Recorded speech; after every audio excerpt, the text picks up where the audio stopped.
I happen to use Remo heads, and some of the heads, the heads on these bass drums were developed particularly for the carbon drums, but they sound good on other drums. I have some of my wooden kit at home, and they sound just as good on those actually. But they were designed primarily for the carbon fiber shells, and it's a Power Stroke 3 Remo. And on these particular drums, it allows you to use them in a live situation without any muffling or anything at all. There's a little bit of a muffling ring built into the drum head itself. On all the other drums, I use pinstripes on top, and I use clear ambassadors on the bottom. Whenever I go in the studio, I always go like on a serious cymbal binge, trying to find something new and different from the studio. And I've been trying a lot of these pre-aged Ks in different sizes, 18 through 20s, and these are actually a ride. This is actually a ride cymbal, but I use it for a crash. It's a light ride, which would be good probably like for your lighter jazz play. I don't know how you could possibly use this as a ride cymbal, but I'm sure there's some little skinny guys out there. Maybe Pee Wee Herman could use it for a ride, but it's a great crash cymbal. And I've got a few of those, but and I like the Z, the 24Z Power Ride. It's a nice cymbal. It's not for the faint of heart, though. It's you have to be real careful. You can get tennis elbow playing that one. You know, it's kind of like playing on a manhole cover. And the rest are pretty much A's. Sometimes I'll switch these 13s out when I'm on the road.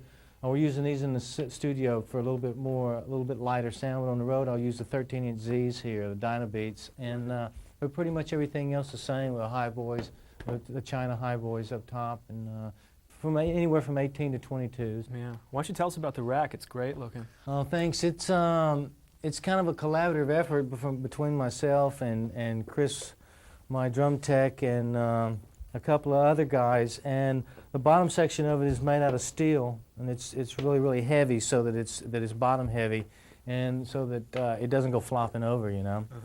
And the rest of it's aluminum. This is 3-inch aluminum I-beam, and this is 2-inch aluminum tubing with 5/8" wall thickness. So the wall thickness of the aluminum tubing is very thick. And like these are threaded into here about up to here.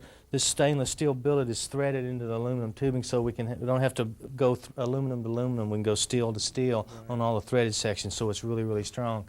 And up here, initially I was going to do it with just a singular X, but we needed to put these supports in to keep it from twisting, the I-beam from twisting, because of all the weight. It's a really heavy-duty fulcrum effect going on, you know, with the weight of the cymbal. I know your rack's very much like that, where everything's kind of suspended. So you know what I'm talking about. To keep things from bouncing, we had to like gusset it here and all inside here and stuff. It was in my mind's eye, but when it came to like you know, actuality in real world, it was tough to get it to really work. But it was kind of a metamorphic process of getting it to where it was stiff enough and still feasible enough to take it out on the road. So this is basically the kind of thing that you can get at any local music store, right? Oh, sure. They've got a blue one down the street at Fab's drum shop down the street. No, it's great, actually. It's given me a lot of different ideas of what I could do with mine once I get it going. Yeah. And you get some special little tools, you know, that go with it too. Right. That's a standard issue, right? Yeah, standard issue. It comes with it, you know. It goes on. If you're a great showman and you can't keep time, you're not going to get a job. If you can keep great time but you don't have killer chops, somebody that can keep great time is going to have killer chops. And you go in there and have killer chops and you can keep great time, but you look like a court stenographer. There's a guy sitting out there waiting to come in the audition that does it all. And that's the guy that's going to get the job. And that's what separates the men from the boys.